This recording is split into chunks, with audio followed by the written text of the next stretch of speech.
ಪ್ರತಿಯೊಬ್ಬರಿಗೂ ಅವ್ರದೇ ಆದ ಕನ್ಸಿದೆ. ಆದ್ರೆ ಹೆತ್ತವರಿಗೆ ಕನ್ಸು ಏನ್ ಗೊತ್ತಾ? ಅವ್ರ ಮಕ್ಕಳೇ. ಕರೆಕ್ಟ್ ಅಲ್ವಾ? ಸೊ ಈ ಕನ್ಸ್ಗೋಸ್ಕರನೇ ನೀವೆಲ್ಲರೂ ಇವತ್ತು ಟೈಮ್ ಮಾಡ್ಕೊಂಡು ಬಂದಿರೋದು. ಒಂದು ರಿಸರ್ಚ್ ಹೇಳುತ್ತೆ, ಅವ್ರೇನಾದ್ರು 100 ರೂಪಾಯಿ ದುಡಿದ್ರೆ ಅದರಲ್ಲಿ ಸುಮಾರು 60 ರೂಪಾಯಿ ಅವರ ಮಕ್ಕಳ ಮೇಲೆ ಸ್ಪೆಂಡ್ ಮಾಡ್ತಾರಂತೆ. ಅಂದ್ರೆ ಮೆಜಾರಿಟಿ ಅಮೌಂಟ್ ಅವ್ರ ಮಕ್ಳಿಗೆ ಎಜುಕೇಶನ್, ಫುಡ್, ಕ್ಲೋದಿಂಗ್ ಇದ್ರ ಮೇಲೆ ಸ್ಪೆಂಡ್ ಮಾಡ್ತಾರೆ ಅಂತ. ಇನ್ಮೇಲೆ ಈ ಸ್ಕೂಲ್ ಕೂಡ ಟೆಕ್ನೋ ಸ್ಕೂಲ್ ಆಗಿ ನಾವು ಕನ್ವರ್ಟ್ ಮಾಡ್ತಾ ಇದೀವಿ. ಏನಿದು ಟೆಕ್ನೋ ಸ್ಕೂಲ್? ಏನ್ ಮಾಡ್ಲಿಕ್ಕಿದೀವಿ, ಏನ್ ಚೇಂಜಸ್ ತರ್ಲಿಕ್ಕಿದೆ ಇದು ಅಂತ ಹೇಳಿದ್ರೆ, ಫಸ್ಟ್ ಆಫ್ ಆಲ್ ನಿಮಗೆ ಗೊತ್ತಿರುತ್ತೆ, ನೀವು ಅಲ್ಲಲ್ಲಿ ಕೇಳಿರ್ತೀರಾ ರೋಬೋಟಿಕ್ಸ್, ಆರ್ಟಿಫಿಷಿಯಲ್ ಇಂಟೆಲಿಜೆನ್ಸ್, ಎಐಗಳು ಬರ್ತಿದೆ ಅಂತೆಲ್ಲ ಕೇಳಿರ್ತೀರಾ ಅಲ್ವಾ? ನೀವು ಇವತ್ತು ಯೂಟ್ಯೂಬ್ ಅಥವಾ ಇನ್ಸ್ಟಾಗ್ರಾಮ್ ಎಲ್ಲ ನೋಡೋದಾದ್ರೆ ನಿಮಗೆ ಇದು ಸಾಮಾನ್ಯವಾಗಿ ಕಾಣುತ್ತೆ. ನಿಮಗೆ ಇನ್ನೂ ಸಿಂಪಲ್ ಆಗಿ ಅರ್ಥ ಮಾಡಿಸ್ಬೇಕು ಅಂದ್ರೆ ಎಂತ ಪ್ರಪಂಚದಲ್ಲಿ ಇದೀವಿ ಅಂತ, ಏನಾಗ್ತಿದೆ ಪ್ರಪಂಚದಲ್ಲಿ ಅಂತ ಹೇಳ್ಬೇಕು ಅಂದ್ರೆ ಒಂದು ಚಿಕ್ಕ ಎಕ್ಸಾಂಪಲ್ ನೋಡಿ. ಬ್ಯಾಂಗ್ಳೂರ್ ಟು ಮೈಸೂರು ಹೋಗೋದಿಗೆ ಒಂದು ದೊಡ್ಡ ಟೋಲ್ ಇದೆ ಇವಾಗ, ಕರೆಕ್ಟ್ ಅಲ್ವಾ? ಮುಂಚೆ ಟೋಲ್ ಇರಲಿಲ್ಲ, ಇವಾಗ ಟೋಲ್ ಗೇಟ್ಸ್ ಇದೆ. ಇದೇ ಟೋಲ್ ಗೇಟ್ಸ್ ಮುಂಚೆ ಒಂದು 4-5 ವರ್ಷದಿಂದ ನೀವು ಹೇಗೆ ಆಪರೇಟ್ ಆಗ್ತಿತ್ತು ಅಂತ ಒಂದು ಸ್ವಲ್ಪ ಯೋಚನೆ ಮಾಡಿ. ಒಂದೊಂದು ಟೋಲ್ ಗೇಟ್ಸ್ ಅಲ್ಲಿ ಎಷ್ಟು ಜನ ಕೂರ್ತಾ ಇದ್ರು ಕಲೆಕ್ಷನ್ಸ್ಗೆ? 3-4 ಜನ ಮಿನಿಮಮ್ ಕೂತ್ಕೊಳ್ತಿದ್ರು ಒಂದೊಂದು ಬೂತ್ ಅಲ್ಲಿ. ಒಬ್ಬ ಕಲೆಕ್ಷನ್ ಮಾಡ್ತಿದ್ದ, ಇನ್ನೊಬ್ಬ ಎಂಟ್ರಿ ಮಾಡ್ತಿದ್ದ, ಇನ್ನೊಬ್ಬ ಗಾಡಿಗಳನ್ನ ಬಿಡ್ತಾ ಇದ್ದ, ಇನ್ನೊಬ್ಬ ವೆರಿಫೈ ಮಾಡ್ತಿದ್ದ, ಈ ರೀತಿ ಇದ್ರು. ಇವತ್ತು ಎಷ್ಟು ಜನ ಇದ್ದಾರೆ ಟೋಲ್ ಗೇಟ್ಸ್ ಅಲ್ಲಿ? ಹೇಳಿದ್ರು ಒಬ್ರೆ. ನೋಡಿದ್ರೆ ಏನಕ್ಕೆ ಒಬ್ರೆ? ಫಾಸ್ಟ್ ಟ್ಯಾಗ್, ಕರೆಕ್ಟಾ? ಫಾಸ್ಟ್ ಟ್ಯಾಗ್ ಬಂದಿದೆ, ಮಷಿನ್ ಬಂದಿದೆ. ಸ್ವಲ್ಪ ಅಬ್ಸರ್ವ್ ಮಾಡಿ, ಮಷಿನ್ ಒಂದು ಬಂತು, ಎಷ್ಟು ಜನ ಕೆಲಸ ಕಳ್ಕೊಂಡ್ರು? ಇವಾಗ ಇರೋದು ಒಬ್ನೇ. ಆ ಒಬ್ನಿಗೂ ಕೆಲಸ ಇಲ್ಲ ಆಕ್ಚುಲಿ ನೋಡಿದ್ರೆ, ಕರೆಕ್ಟ್ ತಾನೆ? ಸುಮ್ಮನೆ ಕೂತಿರ್ತಾನೆ ಅವನು ಮೆಜಾರಿಟಿ ಟೈಮ್. ಏನಕ್ಕೆ ಕೂರಿಸಿದ್ದಾರೆ ಅಂದ್ರೆ, ಕರೆಕ್ಟ್, ಈ ಮಷಿನ್ ಈಗಷ್ಟೇ ಲಾಂಚ್ ಮಾಡಿದ್ದಾರೆ, ಅವಾಗ ಸ್ವಲ್ಪ ಎರರ್ ಕೊಡುತ್ತದೆ.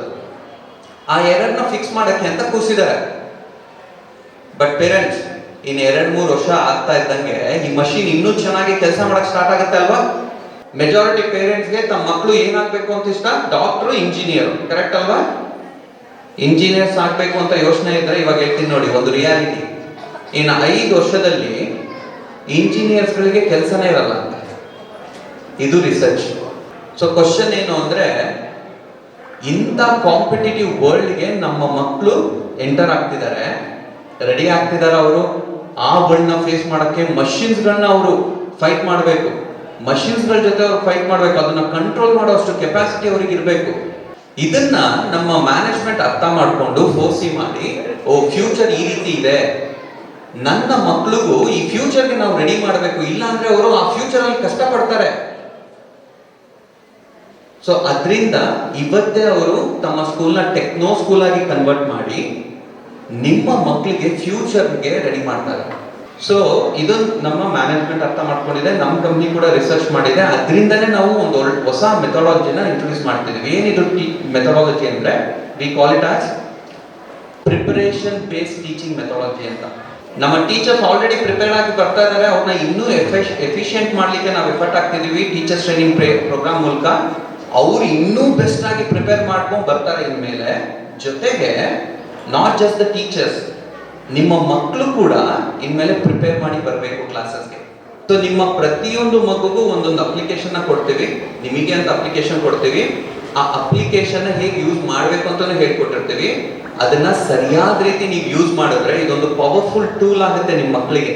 ಈ ಸ್ಕೂಲಲ್ಲಿ ಇನ್ನು ಮೇಲೆ ಯಾವ ದೊಡ್ಡ ದೊಡ್ಡ ಸ್ಕೂಲ್ಗೆ ನೀವು ಕಂಪೇರ್ ಮಾಡಿದ್ರು ಅದಕ್ಕಿಂತ ಒಂದು ಹೆಜ್ಜೆ ನಾವು ಮುಂದೆ ಇದ್ದೇ ಇರ್ತೇವೆ. ಓಕೆ, ಇದೇ ನಮ್ಮ ಉದ್ದೇಶ.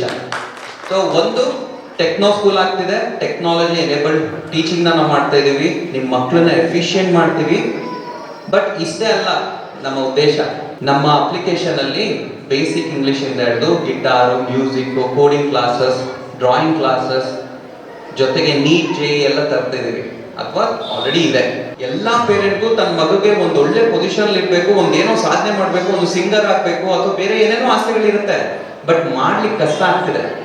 ಸ್ಕೂಲಿಗೆ ಕಳ್ಸಲ್ವಾ, ಅಲ್ಲಿ ಪೇಮೆಂಟ್ ಮಾಡೋಲ್ವಾ, ಅಥವಾ ಈ ಸಿಂಗಿಂಗು ಅಥವಾ ಬೇರೆ ಬೇರೆ ಎಕ್ಸ್ಟ್ರಾ ಕರಿಕ್ಯುಲರ್ ಆಕ್ಟಿವಿಟೀಸ್ಗೆ ನಾನು ಸ್ಪೆಂಡ್ ಮಾಡೋಲ್ವಾ, ಅವ್ರಿಗೆ ಗೊತ್ತಾಗ್ತಿಲ್ಲ. ಪಾಪ ಕೈಯಲ್ಲಿ ದುಡ್ಡು ಅಷ್ಟಿಲ್ಲ. ಇದನ್ನ ಅರ್ಥ ಮಾಡ್ಕೊಂಡು ಮ್ಯಾನೇಜ್ಮೆಂಟ್ ಇವನ್ ಎಕ್ಸ್ಟ್ರಾ ಕರಿಕ್ಯುಲರ್ ಕೂಡ ಆಡ್ ಮಾಡ್ಕೊಂಡಿದೆ ತಮ್ಮ ಟೀಚಿಂಗ್ ಅಲ್ಲಿ. ಸೊ ಈ ಎಕ್ಸ್ಟ್ರಾ ಕರಿಕ್ಯುಲರ್ ಏನು ಆಗಿ ಪ್ರತಿಯೊಂದು ಸಿಂಗಿಂಗ್ ಮಗುಗೆ ಸಿಂಗಿಂಗ್ ಕಲಿಬೇಕು ಅಂದ್ರೆ ಸಿಂಗಿಂಗ್ ಕ್ಲಾಸಸ್ ಇದೆ, ಚಾಪ್ಟರ್ 1 ಇಂದ ಎಂಡಿಂಗ್ ತನಕ ಮಾಡ್ಯೂಲ್ಸ್ಗಳು. ಸೊ ಸ್ಪೋಕನ್ ಇಂಗ್ಲಿಷ್ ಇದೆ, ನಿಮ್ಮ ಮಕ್ಕಳು ತುಂಬಾ ಚೆನ್ನಾಗಿ ಇಂಗ್ಲಿಷ್ ಮಾತಾಡೋದಕ್ಕೆ ಬೇಕಾಗಿರೋ ಫೆಸಿಲಿಟೀಸ್ ನ ಆಡ್ ಮಾಡಿದ್ದಾರೆ. ಜೊತೆಗೆ ಮ್ಯೂಸಿಕ್ ಕ್ಲಾಸಸ್ ಇದೆ, keyboard, guitar, drawing classes, coding classes. ಈ ಲೆವೆಲ್ಗೆ ನಮ್ಮ ಟೀಚಿಂಗ್ ನ ಅಡ್ವಾನ್ಸ್ ಮಾಡ್ತಾ ಇದೆ. ಓಕೆ, ಸೊ ಬೇಸಿಕಲಿ ಪೇರೆಂಟ್ಸ್ ಲಕ್ಷಾಂತರ ರೂಪಾಯಿ ಇನ್ವೆಸ್ಟ್ ಮಾಡಿ ಈ ಸ್ಕೂಲ್ನ ಟೆಕ್ನೋ ಸ್ಕೂಲ್ ಆಗಿ ಕನ್ವರ್ಟ್ ಮಾಡ್ತಾ ಇದ್ದಾರೆ. ಇಷ್ಟೆಲ್ಲ ಸ್ಕೂಲ್ ಮಾಡಿದೆ, ಅವ್ರಿಗೆ ಅಪ್ರಿಷಿಯೇಟ್ ಮಾಡ್ಬೇಕಲ್ವಾ? ಇದು ನಿಮ್ ಕನ್ಸಲ್ಲ, ನಿಮ್ ಮಕ್ಕಳು ಅನ್ನೋದು ಬರೀ ನಿಮ್ ಕನ್ಸಲ್ಲ, ಅವ್ರಿಗೂ ಕೂಡ ಅದು ಕನ್ಸೆ. ಈ ಮಕ್ಕಳು ಬರೀ ಒಂದು ನಾಳೆ ಕೆಲಸ ತಗೊಳ್ಬೇಕು ಅನ್ನೋ ಉದ್ದೇಶ ಅವ್ರಿಗಿಲ್ಲ. ಈ ಮಕ್ಕಳು ನಾಳೆ ಒಂದು ದೊಡ್ಡ ಮಟ್ಟ ರೀಚ್ ಆಗ್ಬೇಕು, ಅವರು ಸಾಧಕರಾಗಬೇಕು ಅನ್ನೋದು ಇವ್ರಿಗೆ ಕನಸು. ಆ ಕನ್ಸನ್ನ ನನ್ಸ್ ಮಾಡ್ಲಿಕ್ಕೆ ಇವತ್ತು ಲಕ್ಷಾಂತರ ರೂಪಾಯಿ ಇನ್ವೆಸ್ಟ್ ಮಾಡಿದ್ರು ಪರವಾಗಿಲ್ಲ, ತನ್ನ ಸ್ಕೂಲ್ನ ಟೆಕ್ನೋ ಸ್ಕೂಲ್ ಮಾಡೋಣ. ನನ್ನ ಸ್ಕೂಲಲ್ಲೂ quality of education the best ಆಗಿರ್ಬೇಕು, ಆಲ್ರೆಡಿ ಕೊಡ್ತಾ ಇದೀವಿ. ಅದಕ್ಕಿಂತ ಮೀರಿದು ಏನು ಇಂಟರ್ನ್ಯಾಷನಲ್ ಸ್ಟ್ಯಾಂಡರ್ಡ್ ಅಲ್ಲಿ ಇದೆಯೋ ಆ ಎಲ್ಲ ಎಜುಕೇಶನ್ ನನ್ನ ಮಕ್ಳಿಗೂ ಸಿಗ್ಬೇಕು. ನನ್ನ ಪೇರೆಂಟ್ ಅವ್ರು ಕಷ್ಟಪಟ್ಟು ನನಗೆ ಇಲ್ಲಿ ದುಡ್ಡು ಕೊಡ್ತಾ ಇದಾರೆ, ನಮಗೆ ಫೀಸ್ ಪೇ ಮಾಡ್ತಿದ್ದಾರೆ. ಅದು ಅವ್ರು 10 ರೂಪಾಯಿ ಕೊಟ್ರೆ ನಾನು 1000 ರೂಪಾಯಿ ಮಟ್ಟಿಗೆ ಅವರಿಗೆ ಸರ್ವಿಸಸ್ ಕೊಡ್ಬೇಕು ಅನ್ನೋ ಉದ್ದೇಶದಲ್ಲಿ ಅವ್ರು ಇಷ್ಟು ಸ್ಪೆಂಡ್ ಮಾಡಿದ್ದಾರೆ. ನಿಮ್ ಮಗ ಸಾಧಕ ಆಗ್ಬೇಕು, ನಿಮ್ ಮಗಳು ಸಾಧಕಿ ಆಗ್ಬೇಕು ಅಂದ್ರೆ ಇನ್ನೂ ಒಂದ್ ಸ್ವಲ್ಪ ಎಕ್ಸ್ಟ್ರಾ ಡಿಮಾಂಡ್ ಮಾಡುತ್ತೆ ಅದನ್ನ.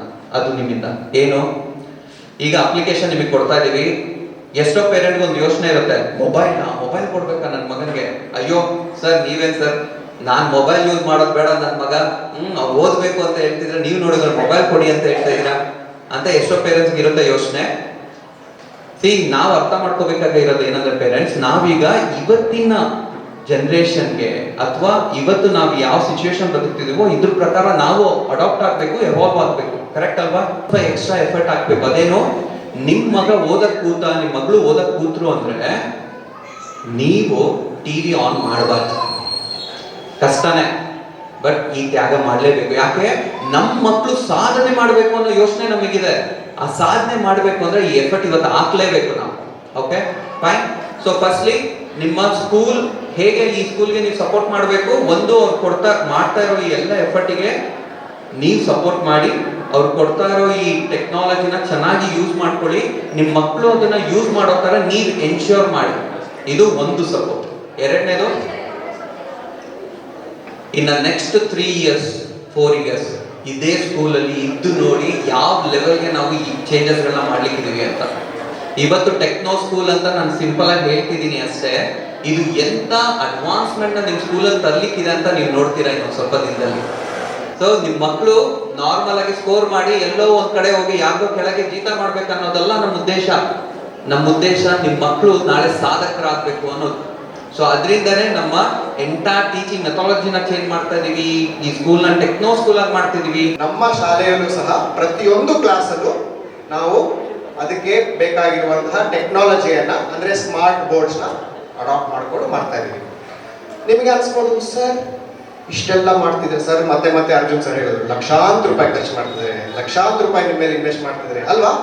ಸೊ ನಮ್ಮ ಪೇರೆಂಟ್, ಆಸ್ ಅ ಪೇರೆಂಟ್ ನಿಮ್ಗೆ ಏನ್ ತಲೆಗೆ ಬಂದಿರುತ್ತೆ, ನನಗೆ ಜಾಸ್ತಿ ಮಾಡ್ತಾರೆ ಫೀಸ್ ಅಲ್ವಾ? ಲಕ್ಷಾಂತರ ರೂಪಾಯಿ ನಮ್ಮ ಹತ್ರ ತಗೊಳ್ತಾರೆ. I would like to inform all the parents and the teachers and the children, ನಾವು ನಿಮ್ಮ ಹತ್ರ 1 ರೂಪಾಯಿಯೂ ಸಹ ನಾವು ಕಲೆಕ್ಟ್ ಮಾಡ್ತಾ ಇಲ್ಲ.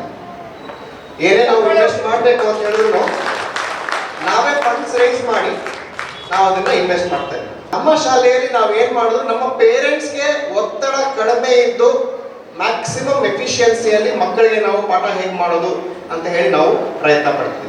ಹೊಸದಾಗಿ ಮಕ್ಕಳುಗಳಿಗೆ ಏನು CBSE ಸಿಲೆಬಸ್, NCERT ಸಿಲೆಬಸ್ಗಳನ್ನ ಮಕ್ಕಳುಗಳಿಗೆ ವಿಡಿಯೋದಲ್ಲಿ ಅಲ್ಲಿ ಎಲ್ಲರೂ ಮನೆಯಲ್ಲೇ ಕೂತ್ಕೊಂಡು ಮಕ್ಕಳು ನೋಡ್ಕೊಳ್ತಾರೆ. ಆದರೆ ಸ್ಟೇಟ್ ಸಿಲೆಬಸ್ನಲ್ಲಿ ಯಾವುದು ವಿಡಿಯೋ ಮಕ್ಕಳುಗಳಿಗೆ ಇಲ್ಲ. ಇದೇ ಫಸ್ಟ್ ಪ್ರಯತ್ನವನ್ನ ಬಾಲು ಪಬ್ಲಿಕ್ ಶಾಲೆಯವರು ಸ್ಟೇಟ್ ಸಿಲೆಬಸ್. ಹಾಗಾಗಿ ಇಂತಹ ಮೊದಲ ಪ್ರಯತ್ನ ಇವತ್ತು ನಮ್ಮ ಚನ್ನಪಟ್ಟಣದಲ್ಲಿ, ಅದು ಬಾಲು ಪಬ್ಲಿಕ್ ಶಾಲೆಯಲ್ಲಿ ಒಂದು ಟೆಕ್ನೋ ಶಾಲೆಯಾಗಿ ಪರಿವರ್ತನೆಯಾಗಿ ಮಕ್ಕಳುಗಳಿಗೆ ಒಂದು ಗುಣಾತ್ಮಕವಾದಂತಹ ಶಿಕ್ಷಣವನ್ನು ಒದಗಿಸಲಿಕ್ಕೆ ಪ್ರಯತ್ನ ಮಾಡ್ತಾ ಇದೆ.